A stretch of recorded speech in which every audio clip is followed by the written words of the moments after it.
اچھا، اسی طرح سے چلتے چلتے نا بات لمبی ہو رہی ہے کہ پاکستان کے اندر جو صورتحال چل رہی ہے نا اس وقت میں، میاں نواز شریف ان کا جو تھنک ٹینک ہے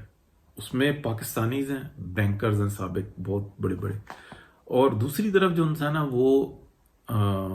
چائنیز ہیں، چائنیز کا انٹرسٹ ہے یعنی کہ کنسوشینز،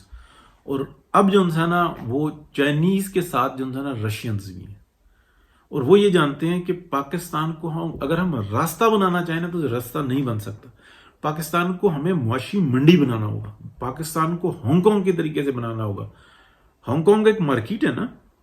چائنا کی مارکیٹ ہے، پہلے یہ لنڈن کے زیر انتظام تھی، ابھی 1984 میں نے کہا نہیں، اس کے بھی بعد جو انسان ہے یہ علیحدہ ہوئے ہیں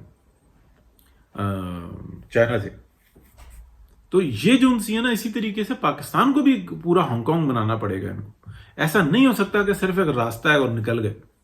نہ نہ نہ، موٹر وے نہیں بنے گی۔ بہت غور کر چکے، کیونکہ دیکھیں ایران کی سپلائی جو انسی ہے نا آئل کی اور انرجی کی، وہ سب سے بڑی پاکستان کے راستے ہوگی، رشین اور وسط ایشیائی ریاستوں کی سپلائی پاکستان کے تھرو ہوگی۔ بائر دو ہیں بہت بڑے بڑے، وہ ہے چائنا اور دوسرا انڈیا، ان دونوں کو بھی جو انسان پاکستان کے تھرو وہ مارکیٹ سے چیزیں خریدنی ہوں گی، اور پاکستان کے اندر بہت بڑے بڑے سٹوریج بنانے ہوں گے، لائنز بنانی ہوں گی کہ ادھر کا مال ادھر جا رہا ہے، ادھر کا مال ادھر جا رہا ہے۔ پھر جو بہت دفعہ میں بتا چکا کہ 60% ایریا جو ہے نا چائنا کا جو پاکستان کے ساتھ جڑا ہوا ہے، اور جو 40% ایریا اس کے اندر ووہان، کینٹن، شنجن، بیجنگ، شنگائی، یہ سب اس طرف آتے ہیں، اور جو پاکستان والی سائڈ ہے نا کاشغر والی سائڈ، آپ یہ دیکھ لیں کہ یہ چائنا کا 60% ہے، اور اس 60% ایریا کے اوپر پاکستان کی 6%، چائنا کی 6% آبادی ہے، اور اس 40% ایریا پہ 94% آبادی ہے۔ تو وہ چائنیز جو ہوتے ہیں نا ان کو اگلے 20 سے 25 سال میں، 30 سال میں، 50 سال میں اس سارے ایریے کو آباد کرنا ہوگا، تو اس کے لیے جو واحد راستہ ہے نا، اور راستے بھی ہیں ان کے پاس، لیکن جو انرجی کا راستہ ہے وہ پاکستان کی سائڈ سے ہی بنتا ہے کہ موٹر وے کے ساتھ ٹرین وے، پھر آپ کہہ لیں کہ جب یہ زمین پہ آتے ہیں تو یہ کالا باغ سے سارا منسلک کر کے، تو جیسے پوری دنیا میں ٹرانسپورٹ جو ہوتا ہے نا پانی کے تھرو کی جاتی ہے، گیٹس لگے ہوئے ہوتے ہیں، جیسے پاناما کا اگر آپ دیکھیں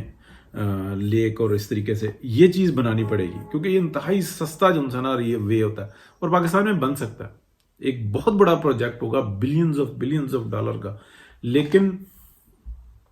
یہ ہو سکتا ہے آرام سے۔ تو تربیلا تک آ کے اور پھر اس کے بعد نیچے آہستہ آہستہ اسی طریقے سے واپسی اور آنا جانا، جیسے